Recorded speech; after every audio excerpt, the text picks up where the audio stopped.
Good afternoon, everyone, and welcome to the 8th live broadcast of Conversation with Cal, a series presented by U.S. Department of Education, Office of Small and Disadvantaged Business Utilization. Thank you so much for joining us today. We are happy to have you all here. I want to make a few comments before I introduce my boss, who will be introducing today's guest. First of all, you'll notice that if you're not a presenter for this event, both your microphone and camera are muted and cannot be unmuted unless done so by me. Conversations with Cal will be recorded and uploaded to our website. In the interest of time, there will be no question and answer session. However, we still want your feedback. If you have any suggestions about topics you'd like to hear more about, specific questions you'd like answered in future session, or individuals you'd like to hear from as a small business, shoot us an email at small.business@edu.gov, and we will be happy to consider the content for the series. Please keep in mind that all iteration of this series will be interview-based in nature. You may submit questions through the chat during the event, but we may or may not present them based on timing and flow. Questions not answered today may be answered in a follow-up event. Now that you have a better understanding of how this project will run, let's begin. I'd like to introduce you to my boss, Mr. Calvin Mitchell Jr. He's going to introduce you to today's guest of honor. Take it away, Calvin. Hey, thank you, Samara, and thank you for putting this together. This is Conversations with Cal. Conversations with Cal is a podcast-style format where I interview a successful entrepreneur in the government contracting space, really so that we can learn about success, about some I'm not going to say failures, but missteps, and how that we collectively can become stronger as small businesses. So today we have a real treat. We have Dr. Albert Lee, but I'm going to refer to him as Albert throughout the presentation. But he's the founding partner and expert economist at Summit. He has extensive experience in managing and consulting engagements involving diverse teams and academic experts, economists, and other professionals. Dr. Lee is an expert in econometric modeling and statistic sampling. That is already way above my head. Prior to founding Summit, he was a senior consultant with Bates White LLC,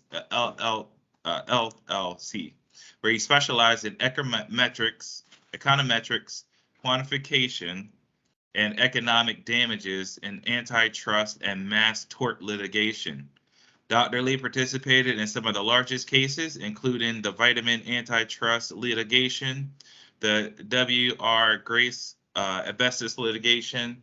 He was also manager in a quantitative analysis group at KPMG, where he supervised projects involving sophisticated geometric and sampling techniques.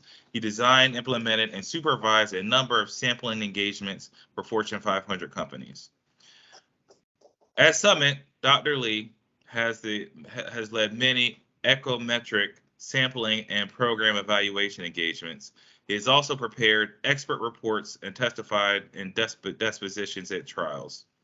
Dr. Lee has lectured on graduate and undergraduate level economics and statistics and econometrics at UCLA, Columbia, George Washington University. He received his PhD in economics from University of California, Los Angeles, and a bachelor's in economics and mathematics from University of Southern California. Wait, you went to UCLA and USC? Aren't they rivals? They are. That's why I'm a little bit schizophrenic. Yeah, I was gonna say, what shirt did you probably couldn't wear a shirt from either one. He's the ASA accredited statistical professional. Dr. Lee serves on the board of visitors at the economic department at UCLA, and he's also a trustee at Harvey Mudd College. please welcome Dr. Albert Lee, who I will call Albert. So Wow, you would Kevin, have more applause. I should get some applause for being able to get those acronyms, and some of those things I have no clue what they are. Probably got to Google it later. Welcome, sir. thank you. It really is an honor, to be here. And first and foremost, the biggest badge of honor that I wear every single day is a small business owner, and I think that it is in that capacity I'm here.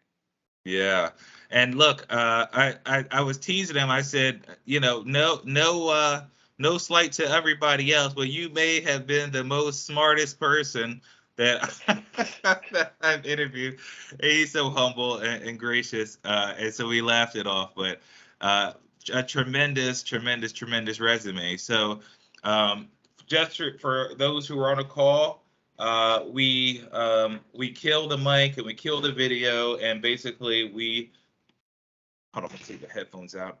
We kill the video, we kill the mic, and really what we do is we have the engagement, and then if you have any questions or anything like that, you can put it in the chat. Sometimes if I see them, I might try to weave them in. Sometimes if I don't see them, they don't get weaved in, and then maybe if we do a round two, we'll bring them out. So, Albert, are you ready to go?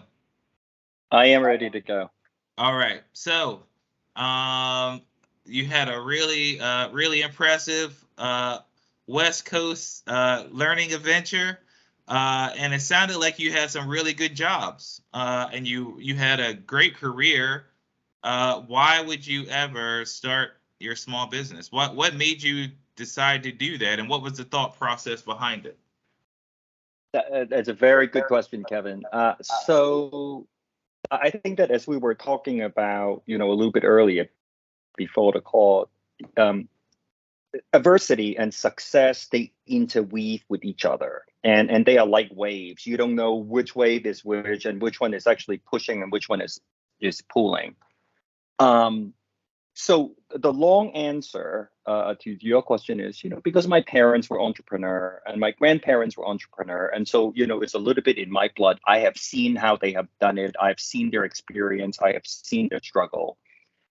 In some sense, what we are very different is I'm a first generation immigrant in this country, and maybe the biggest difference is I have the education that I had, and my parents did not graduate from college, and so. Wow. I thought to myself, if they could do what they did with all my fancy degrees, I should be able to do some of it. And I still have highest regard for my grandfather and my dad, who themselves are entrepreneur. But the very, very things that kind of like caused me to start, my Start Summit. I mean, to this day, if you ask me or my previous employer, if I get fired or I quit, probably we don't actually kind of like have the same answer, but the results were the same. And that is, I was about 35.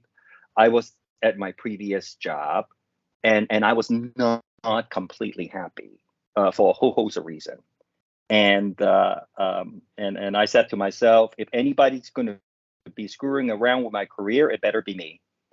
So with that push, if you will, I started Summit. In 2003, we just celebrated a 19th year.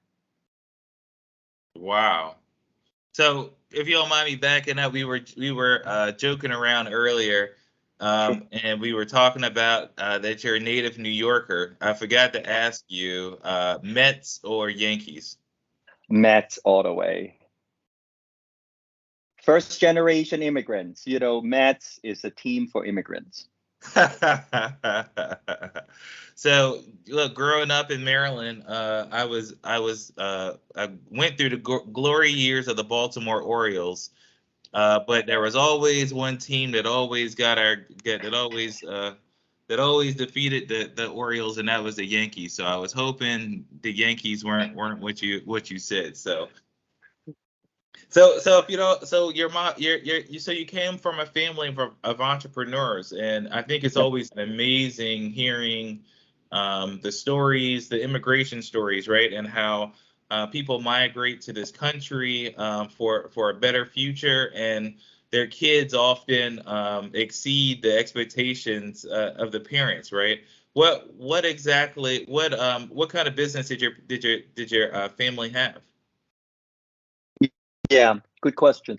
So the family holdings, is or was in Hong Kong, and so where I was born, and it was a business that it started from my grandfather, back in the 30s.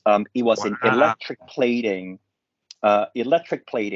business. So like a watch, for example, you have a watch case, and the watch case is shiny. Sometimes it'll look like silver, and sometimes it looks like gold. But the whole thing is not solid gold. The whole thing is not solid silver, right? There's a plating around it to actually make it shiny. And my great grandfather was, part of that process. He learned, how to do that. That chemical process, and that essentially give the family a start. Wow, that's amazing. That's amazing. So I think that might resonate with a lot of our small businesses, right? That entrepreneurial spirit was with you and resonated with you very much. And so that kind of helps to explain why although that I say so you graduated school in California, you then did what? So I graduated school in California, and so I'm an economist, a newly mint PhD, and in Los Angeles, it's very difficult to make a living as an economist, believe it or not. Really? I remember graduating, and talking to friends, and I tell them that I'm an economist, and they literally ask me which part of the movie is that, and I said in economics, is not any part of the movies. And I put my resume out. The next thing I know, of course, is Washington. And Washington is a very interesting town in that the type of economics that I do happens to carry a great deal of currency. And so my first job was at KPMG, and somebody hire me, pick me up, and I just moved across the country and never really quite looked back. So since 1999, I had been a resident in the district. Wow. So well, I guess it took some courage to go to California from New York, right? You didn't mind crossing the country, and so you just knew there were opportunities here in DC. You didn't have any family or anything here, right? No. I have a job, and that was it. No friends, yeah. That's how I started. Wow. But I kind of feel like the spirit of your family and your grandfather, right, coursing through your veins, coming from Hong Kong to this new country, right? And one of the largest cities in the country, right? So I think the boldness and courage is something that's deep in your DNA. So not knowing anything about DC, I'm assuming, right? You just come to DC, you come to work for KPMG, and how does that go? That went very well. And the reason why that I tell you that it went very well is because to this day, my manager at the time is still a friend of mine. We Wow. still talk at least twice a year.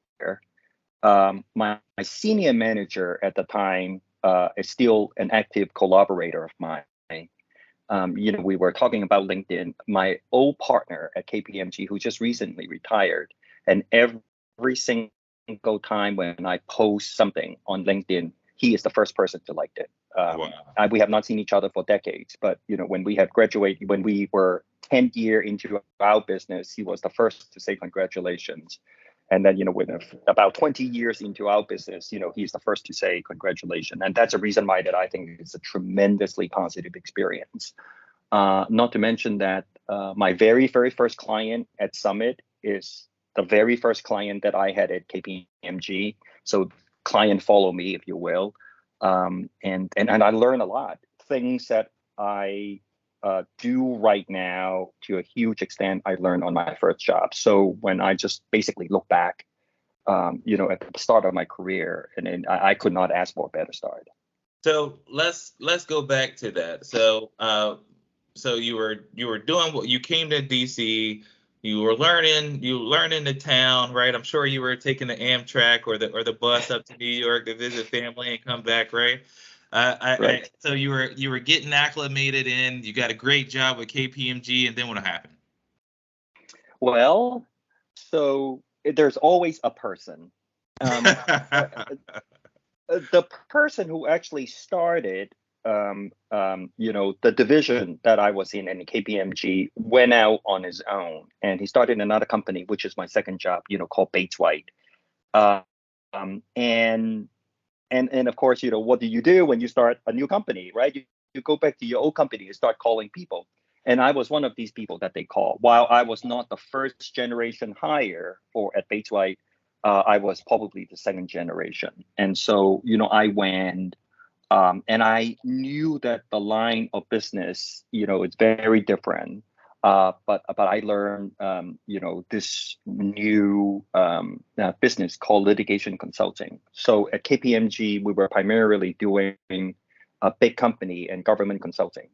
At Bates White, I learned about how to work with testifying experts and to work on some of these, big cases that you have alluded to at the beginning of, of this podcast. Wow. Okay. So, guy convinced you to leave KPMG. I guess your mentor, your colleague, and now you're rocking and rolling, right? Looks like you got some good exposure. And then what happened? Well, I don't know about the rocking and rolling part. I think that another thing that I realized, and I think that people that was actually within the reach of our sounds would probably need to know is culture matters a lot. And what you do is one thing. How you do it and what is acceptable, what your colleagues are like, is essentially a function of culture. And while I like what I was doing at Bates White, learned tremendously, and in fact still doing some of the things that I was doing in Bates White, the culture didn't really quite fit me. And at that time, again, I was 35, and I thought to myself, an economist, you kind of like do these little math in your head. And then, you might remember your microeconomics, there's thing called marginal benefit versus marginal cost. And so a decision making is, when the marginal benefit is much larger than the marginal cost, you do it. And so I was sitting there, thinking to myself, I was like, well, should I or should I not start my own thing? And I say, well, if I stay in Bates White, what would happen? Well, the marginal benefit is I would get another job. I would have another additional year of experience. I might have another year of client exposure, right? So that is the marginal benefit. Well, so what's the marginal cost for me? The marginal cost for me at that time was I said, well, if I started my own business, going out on my own, I could fail. But if I were to fail, I would still be in my mid 30s or maybe late 30s. I can still go back to the market. I can still go back to the labor market, and I would still be marketable. And so I thought, when I was actually thinking about that math, and I say, well, actually, if I need to start, this is the time to start, because I have to kind of plan a little bit of at the back end when things are not working out exactly as I think that it would. Then I have a plan B. So that kind of behooved me to again, not knowing if I were fire or quit, start out, come out on my own. Wow. So just a question. So I always ask this because it takes a level of boldness, right, to leave that comfort zone and go into an area in which you're unfamiliar, right? Despite your family history, right? You yourself hasn't haven't owned a small business, right? But so when you told your parents, hey, you know what, I'm gonna go out on my own and start this company, what was some of the feedback you were getting? Well, my parents, generally speaking, were very supportive. And I am absolutely sure that they think that I was out of my mind, but they didn't really quite said it. Um, um, my mom essentially, both my parents say, of course, good luck. But in my mom's case, just like any mother, she did what she could, and she was in Hong Kong at the time, and she sent me a lucky charm. She said that, this is the lucky charm. This is a lucky charm for you. Put it somewhere that is prominent, and so that you can remember. And I did. My dad, on the other hand, was very interesting. My dad kind of like, he himself a business person, and asked me some pretty practical questions. It was like, well, do you have your client? Do you have this? Do you have that? What are you going to do? And but he asked it in such a way that he asked so that prompted me to think about some contingencies, but he never asked me in a threatening way that ever made me doubt myself. So I thought that was pretty good. My grandfather was still alive at the time. My grandfather was all for it. My grandfather barely had a third grade education when he started his Wow. business. And he said, with all your fancy degrees, if you cannot start your business, who could? Yeah, So I love that. My dad was also entrepreneurial. He started a construction company, but he was very leery of me doing anything outside of having a 9 to 5, which was very interesting. That's why I asked the question, is because just because you come from a lineage of entrepreneurs doesn't mean that they know the risk, they know the struggle, right, and not necessarily mean that's right. that they want you to go that route. Thinking about this quote, Dennis Whaley, it says, failure should be our teacher, but not our undertaker. Failure Yep. is delay, not defeat. It's temporary detour, not a dead end.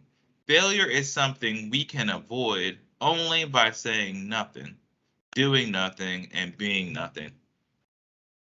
And I Absolutely. and I love what you're saying, because that, like, Absolutely. you I mean, in a really smart way, basically said, what do I got to lose? Right. Right. I mean, that's exactly right. And I think, since you quote buddy, it's going to be paraphrasing. Neil deGrasse Tyson, the famous astrophysicist that who appears on television every now and then, he has this wonderful quote. He said, "Know enough so that you know that you are right, but don't know enough so that you know that you are wrong." Hmm. Because if you know that you are wrong, sometimes that is this inhibition that actually stops you from doing things. But if you just know enough that you are roughly on the right track, that gives you the impetus to try. And I think that if there is nothing that characterizes an entrepreneur is the bias towards action, right? Try, do it, give it a whirl, and see what happens. Because if you don't do anything, right? I tell people this. I said, if the market beats me, it's one thing. But if I defeat myself, I have nobody to blame but myself. So I cannot talk myself out of it. I cannot be too scared. And sometimes that then it's a matter of courage. Yeah, yeah, I like that. Steve Harvey has this. There's this whole discussion where he talks about a lot of times we're afraid to jump, right? But it only takes one step, right? I really like what you said, because there's a lot of businesses that are either maybe looking to take that next step, or even maybe looking to step into the GovCon world.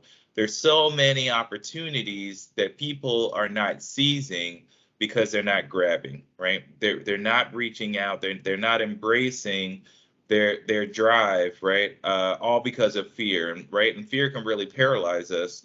I think it's important that you kind of had a good network, right? But I think at the end of the day, no matter what anybody said, you still knew what you wanted and where you wanted to go. Absolutely. So fast forward 20 years from now, how many employees do you have on your team?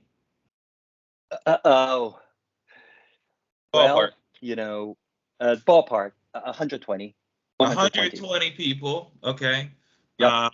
And what would you say is kind of like your revenue, just ballpark? Um, um, 35 million is what we are expecting, but if we do something right, probably 40. Right. So I'm sure 20 years ago, you didn't think you may be in this spot, right? So No. I think your rationale worked out for you, right? Because like you said, the only thing that could stop you is you. Um, and I think this also starts another conversation for us, right? Because there's a reason why you started off in this consulting space, and that's because, hey, this is where I know I can really carry the water, right? This is where I know that this is my bread and butter. So let's walk through, okay, how did you identify that government contracting is the space that you wanted to operate in?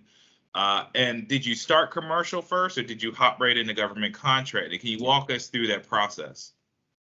Sure. I think that I probably had, one or two small litigation work, before I started, doing government consulting. So, I mentioned to you that my very first client when I came out of my own was my first client at KPMG. So I came out on my own. We were reconnected, and to this day, he's still a very good friend of mine. And he said, Albert, yeah, I have this. I have this. We are a sub. I'm looking for an econometrician, and could you help me with this? And we need to do this one particular estimation thing. And I say, okay, well, I'm on my own. I don't want to become your subsidiary. So I said, well, I will do this 3 days a week, so that I can actually reserve 2 days to myself.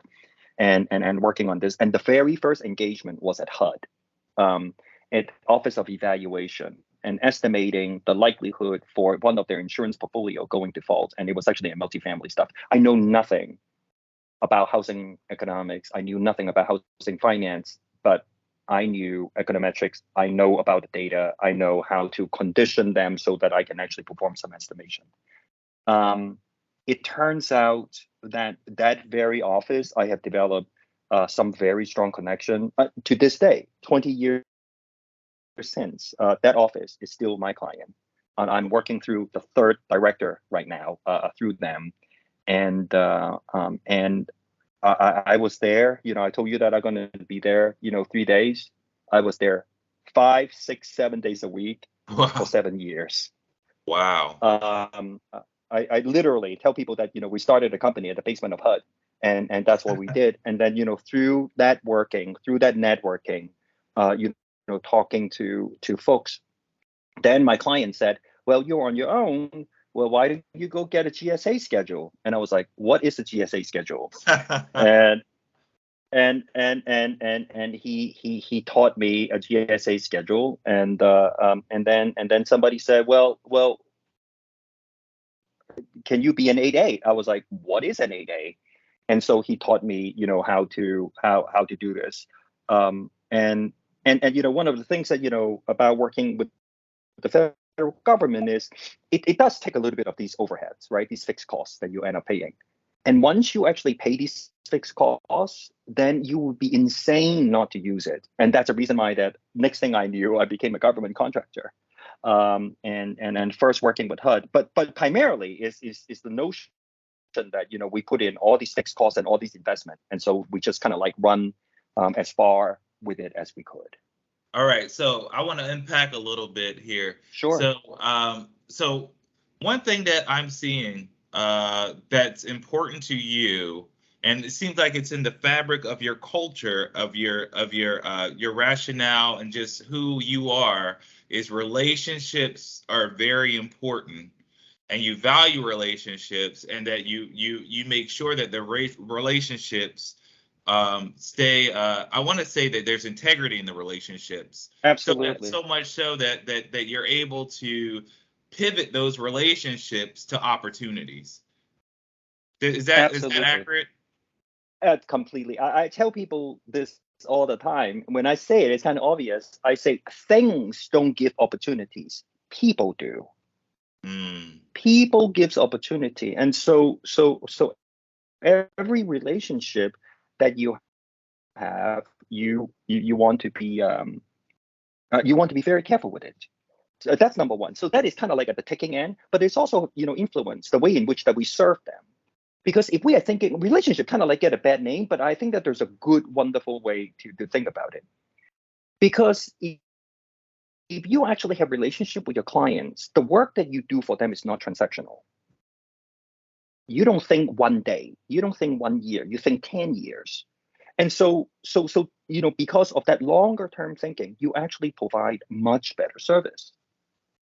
It was like, hey, you know what? A little bit more of me right now. Because the statement of work was not completely clear. I can actually take that and I say, I knew what the intent of what you said was. I will make sure that the intent of that contract is fulfilled. A deficient language notwithstanding.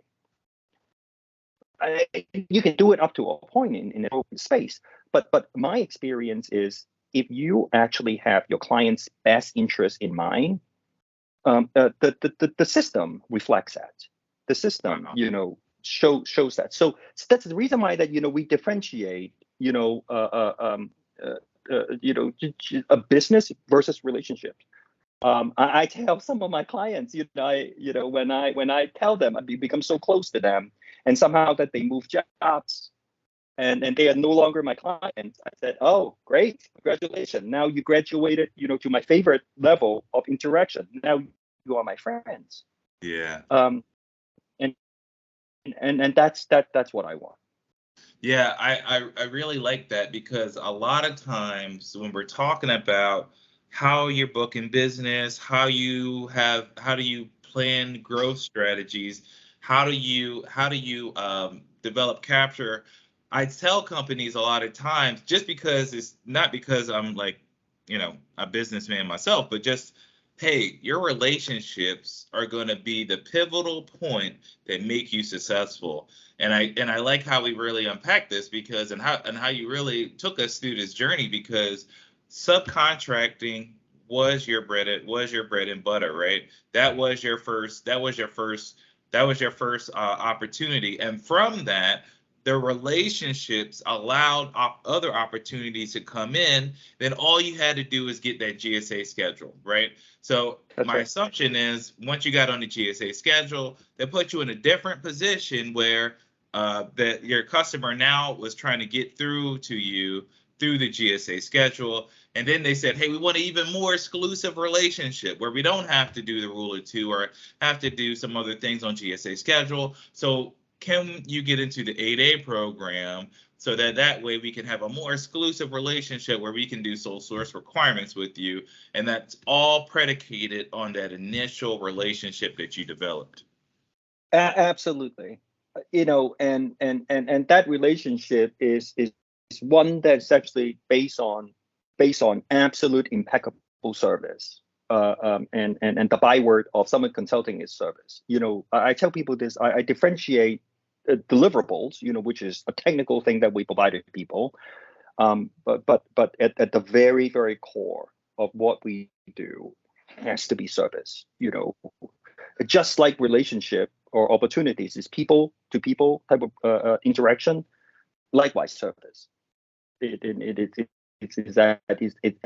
I serve a person with name, with ambition, with emotion, with everything else, and that's how that is really the foundation of the relationship.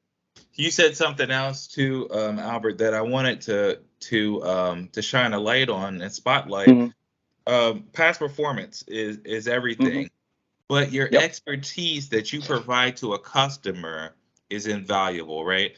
don't assume that the customer has absolutely nailed down a requirement, right? There may be some room for you to provide some insight into a scope of work, a performance work statement, whatever that document may be, to help the customer to really get at what they want, right? I tell them all the time, right? So internally, my team would tell you, I'm a little bit of a rebel rouser. I'm a little bit of I like to push back, right? Because they'll tell me, oh, Calvin, we have to use insert large company because they have this level of expertise, right? But I tell them all the time, if you go to that company, they are going to charge you exactly what you have prescribed in your scope of work. Even though they already know that you have flaws, you have more than you need. You don't need 30 licenses, you need 10, right? But they don't care, right? They're going to put a project manager to it. They're going to source that requirement, and they're going to charge you, probably overcharge you a labor rate, all because you feel like that they have your best interest in mind and not profit, which is absolute ludicrous, right? I tell them all the time the benefits of a small business, particularly when we're in the 8A environment, is we have the ability to do what I call alpha contracting, which isn't a FAR, but where we are able to collaboratively develop requirements. And since we're in a negotiated environment, we have the ability to refine requirements. So you pay for only what you need and not what you think you want. Yep. And Kevin, you're absolutely right, about that. And there's another thing about, working with small business too, and as compared to when I was in KPMG or, elsewhere, and in Summit, for example, because it's a small company, so presumably the bureaucracy is not going to be as large, and say that, a KPMG, and if I need to go back to my managing partner, and I said, we are going to have a thinner margin on this particular project because I think that, of that, or, the other, sets of criteria, I can always put service first. I can always put the relationship and the servicing of the client above profit up to a point. You cannot do it forever because, you go bankrupt, but up to a point, you serve the client. You say, hey, you know what, because the client is a little bit in a jam, we need to do this. We need to get it through. And if we do it, with the right level of sincerity, then I think that the market rewards you. Even if it is not with that client, good word would spread. They would say, oh, Summit really bailed me out here. Really get me clean up with that, audit finding or whatever, right? Then all of a sudden, we have that flexibility. I am financially accountable to my business partner, but at the same time, I can always balance that with my service commitment to my clients. And I think that in a small company, I can do that. If some of my managers come and say that, you know what, I'm at that trade-off, I can talk to them. My back office is not 3,000 miles away, and then I don't have a whole bunch of stock shareholders that I need to answer to. I have stakeholders who are my clients, who are my staff, and they espouse, my ethics. And then I think that, that's the reason why that is important. And we should always give small company a chance. Not because of charity, it's because that they do better work. Yeah, and so it's funny you say that. I was on a call with the executive office of the president and some other OSDBU directors, and we were really talking about this concept that there's better value in the small business marketplace than you would have with the larger big box companies, right? And it's fascinating that quite frankly that I'm having to fight against something that in some ways is obvious, right? But it goes back to the idea that we have to educate our customers, right? You're my customer, right? But Federal Student Aid is my customer, right? Office of Elementary and Secondary Education is my customer, right? So being able to inform your customer of the requirements and helping them on the technical side Adds a lot of value. It was just talking to another small business not too long ago, and they were providing all this insight in terms of licensing, right? And saying, hey, customer, you don't need 60 licenses, right? You need to have 20 licenses, right? And the customer was like, oh no, right? Now the Right. large integrator, right, who's selling this software said, oh, we'll give you 60, no problem. We'll give you 60, no problem. But I said, that's the value proposition, right? And when you're engaging your customer, right? So let's go back a little bit, because I want to talk a Mhm. little bit about growth, right? Because it sounded Okay. like growth started happening pretty quickly. How were you able to scale up? How were you able to grow the business in a comfortable way? Well, so Kelvin, I want to say that growth did not happen, too fast. So I started the whole thing by myself, and I remember adding the first staff about maybe 3 years in, maybe 2 or 3 years in, and then the second, and then slowly. Um, I kind of like remember having 5 staff, and 5 to 15, it was a little bit of a blur, and 15 to 50 was a big blur. So the question is, like, why do I want to grow? So I'm an economist by trade, so I kind of like reason these things, with economics terms. When I am by myself or when the company is very small, division of labor is not possible, right? If it is only me, I have to do everything. I may be good at econometrics, but I'm horrible at invoicing my clients, and I'm horrible at accounting, and so that would not allow me to devote all my time and all my energy to do something that I'm really, really good at. So needing to diversify is one impetus for growth. The second impetus for growth is project comes and go, right? Sometimes I do a project, sometimes I don't, the project disappear. But if I am large enough, then I have what I refer to as internal insurance. This project disappear, yeah, I have another project coming up. So I can actually, quote unquote, play my chances. So I can do that.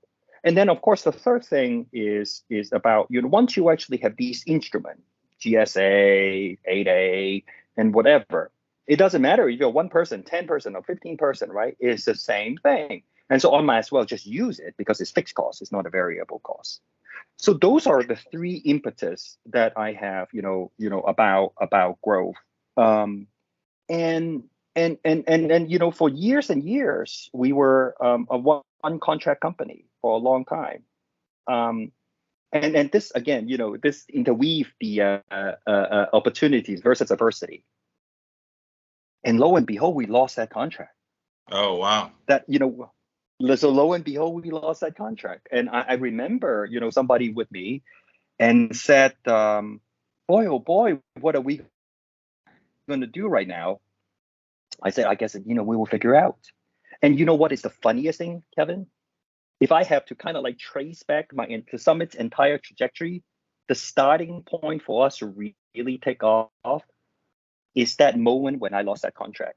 And the reason being is it freed me from just being a worker bee.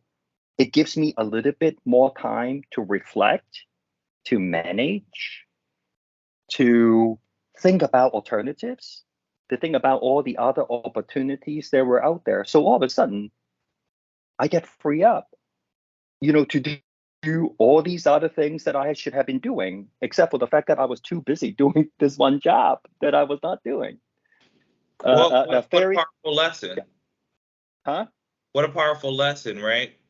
Sometimes we fear loss, but instead of fearing loss, we probably should embrace the gain, right? Absolutely.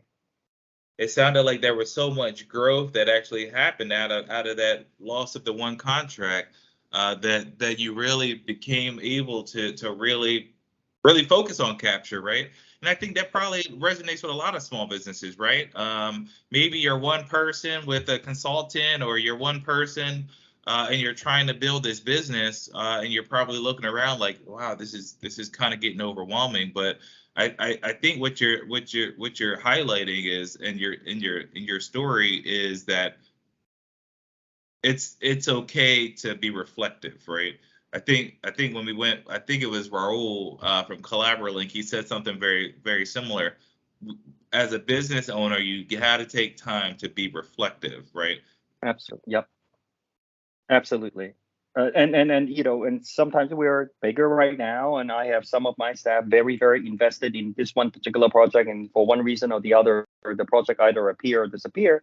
And I told them the same story. I said, listen, just because that it disappear, it doesn't mean that your career is suffering. You may think that, but it need not to be that. And the difference is how you deal with the free time that you have right now. That determines whether or not you're successful or not. Not something that had happened. It's really now. What are you going to do? That really determines the trajectory. So so we lost the contract. You became a little more I'll say high level, right? Because I'm not doing the worker bee stuff. I was able to pull out. What was your next move? How did you keep the growth going? Yeah. So, well, of course, another thing that I tell people is luck has a lot to do with what we do. And if people if people kind of like tell you that, it's because I'm smart or whatever. No. A lot of what I do is luck. Now, what I do with luck is up to me, but luck is still there. So I think that happened in 2009. Around 2009 and 2010, and you may remember that there was an economic meltdown going on, much like the CARES Act going on, right? Vice President Biden at the time, was in charge of the American Recovery Act, and they were spending money and stuff like that. And I remember, again, kind of like at the cafeteria at HUD, and when Congress was debating that bill, literally 8 o'clock and 9 o'clock at night, I was at HUD. I don't know why. A client walked past, and a client said, well, boy, my program, he literally said, I don't know if Congress is going to give my program 20 million or 20 billion. They are sorting it out right now as we speak. But he said, tomorrow, I know that I would have a new program that I would need to run. Come to my office. Wow. and so that we have a new lease on life, on that. Wow. But it goes back to, right there. Yeah, there was some luck there, but there was also some work in the relationship, right? Doing the right things, putting yourself in the position for that opportunity to open up, right? And so it goes Absolutely back to the power of the relationships and some of the other things that we talked about as well. Absolutely. Yep. All right, Samir, can we have 5 more minutes? Because I mean, this is really this is a good conversation, and I would like to talk a little bit more about one other topic. Yeah, absolutely. What say ye? Okay. All right. So I want to go back and fast forward. You graduated from the subcontract, and now you're in a prime contract position. You're starting to build the company, and you decide to do 8A after that. How did you make the decision from whether 8A or GSA schedule is the path? And yes, did you ever start bidding, and how did that process go? So we did both. I mean, the client instigate, that said that, you really need to get an 8A stuff. You really want to, get a GSA. And I'm lucky enough to actually get both. Not perfectly. In a lot of ways, when I kind of like look back, there's some tinkering that I could potentially do, but I mostly got it right. And then, the very, very client told me and said, I had a contract at USDA. It expired. We are absolutely in a jam right now. We need an 8A company that who could partner with us. Right. And clients, I trust you. I think that you are the right firm to do this. And then he introduced me to that client. Again, I think that was 15 years ago, and we're still in that office. Wow. So again, doing the good work, building those relationships, even allowed you to branch off somewhere else, right? Right. So and allowed you to kind of build your business in that way. So how did you manage your growth as you went through these contracts? Some days better than others. Um, um, not everything is sunshine and rainbow and cherry, and cream. There's something that we kind of like grow and that it contracts. But one thing that we learn a little bit later on is somebody make I had a business partner. He went to business school, and he's very much into doing strategic plans. And I remember that we had our first strategic plan at that time. Our goal was hoping to be a $10 million company, and when it actually come to that strategic plan, the guy that actually helped us said, I think that you guys lack infrastructure, because my business partner was doing HR, I was like doing this. I have somebody that who might or might not be capable, doing accounting. And the guy said, I think that you guys need to invest in your infrastructure, because without those right infrastructure, it would stop you from growing. And so we put the infrastructure in, and that's how we kind of like set the stage for the next growth and maybe manage our growth a little bit. Because I mean, without that decision, we would not be where we are today. Wow. Yeah, and so how did you find the company that helped you with the strategic your strategic plan? How did you stumble across them? Because there's a lot of companies that are offering a lot of services, right? And I always tell companies, look at you can't trust everybody, right? Because they may try to sell you the Brooklyn Bridge. So I believe in serendipity, meaning that I believe plans, but then again I also allow things that is actually not in the plan to happen, and I think that's vital. And this guy came about because my business partner read his book. As it turns out, that he is he did not even live in the United States. He lived in the United Kingdom. He lives outside of London, and my business partner emailed him, called him. And my business partner almost somewhat apologetically said, we are a tiny little company. There's like 15, 20 of us. We are about to be, 10 years old or whatever. And do you work for a small company like this? And the guy said yes. He literally flew over, from London and sat with us like for 3 days, and worked with us. And I think that the big difference was we organized a group of wise men or women that we had. So we were sitting in a conference room. He was moderating, and I invited my first client, some other teaming partners sitting down. They were kind enough to spend about a day and a half or 2 days with us. We opened up our books. We talk about everything, and they gave us really good feedback. So the strategic planner organized and arranged for it, but the contents came from trusted sources, came from some of our teaming partners, and came from some of our clients. And they said, do this, don't do that. Try this, don't try that. So the content, to some extent, it is actually within our control, and we get it from sources that we really, really trust a lot. Wow. So Albert Lee, owner of Summit Consultant, thank you so much for this riveting discussion. I learned so much from you today, and I know The folks on the phone learned so much. Samira, we got to do a part 2 with Dr. Lee, okay? Well, Kelvin, keep doing what you're doing. What you are doing right now, as I mentioned to you, I wish that we had something like this 20 years ago. Then I would make much fewer mistakes in my career. And then, I would get much better encouragement as well. Because I tell people this.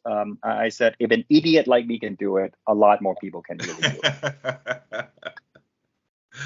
Well, hey, I appreciate your time. I appreciate your contribution. Again, I always say the small businesses are the wheels that keep America moving, and you're a testament to that, right? I really appreciate the time. We're going to do a round 2. I will make sure that happens. So Samira will work with Kate to make sure that works. And Thank you, then sir. we're gonna keep the conversation going. If you have any questions that you may want to pose for our next session, you can put it in the chat or you can email us directly. And if is Albert is okay if there's someone that wants to contact you, should they go through Kate or directly through you? What say you? Kate probably is because she funds it. That's all. I will be, a quarter of the man that I am without Kate. So look, trust me, I know how it is because without my staff, they will tell you I would be all over the place, right? So a lot of yeah, times they manage their boss pretty well, and I'm appreciative of those contributions. So again, thank you, thank and you so much. Have a great weekend.